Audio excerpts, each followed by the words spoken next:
Hey guys, Mark here. I want to do a snapstorm today on PR. I want to help startups figure out how to be more effective and get more coverage. The first mistake that almost every startup makes is they do what I call narcissistic marketing. So it's all about me, product, function, features. No one cares. What I recommend is point of view marketing. So how do you talk to your industry with numbers, facts, figures, details that get picked up and you use me as an example. I don't ever tell you how green my money is or how great it is or what high valuations. I try to educate the market and I get the association. The second thing I'd tell you is you need to get to know journalists. You need to know them as people. What do they cover? What do they care about? What do they write about? Know your audience that you're communicating with. Start by helping journalists on their stories. Help provide them information, industry insight.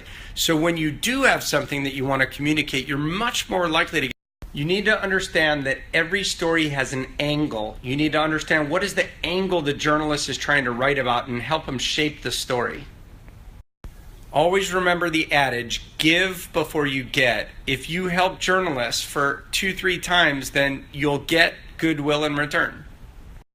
If you ask an old person how to do PR, they always give bad advice because they think you need to save up all your news for the one big story because they're stuck in a world of magazines.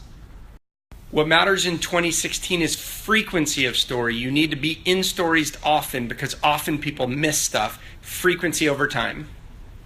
I always tell people it's not the original story that matters as much as the social amplification. Put as much effort into getting shares after that you got in the story. So for example, when I appear on Bloomberg, I imagine very few of my followers are actually watching Bloomberg, but the social share after, a lot of people pick it up.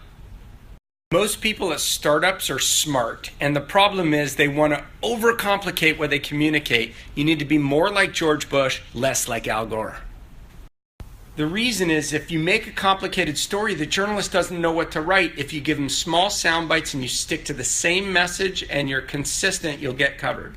Finally, make sure when you do PR, you communicate to your customers. I write about startups because startups are my customers. Way too often I find that startups want to write about their startup experience and then you're just communicating to your peers. Communicate to customers. People on Snapchat ask me whether or not they should hire a PR agency, so I'm going to cover that in 3 quick snaps. If you're a super early stage company, hire someone internally, even if part-time. No one's going to care more about your business and understand it better than someone internally. If you're early stage and you raise a little bit of money, the first thing to do is hire a PR contractor, someone who's going to work much cheaper but still really be dedicated to you. If you've raised millions of dollars, PR agencies are worth their weight in gold. They understand how to get access and distribution and help you shape a story. Finally, remember, the PR person is only about getting you access. You, the CEO and founder, you must do the direct calls, the direct conversations.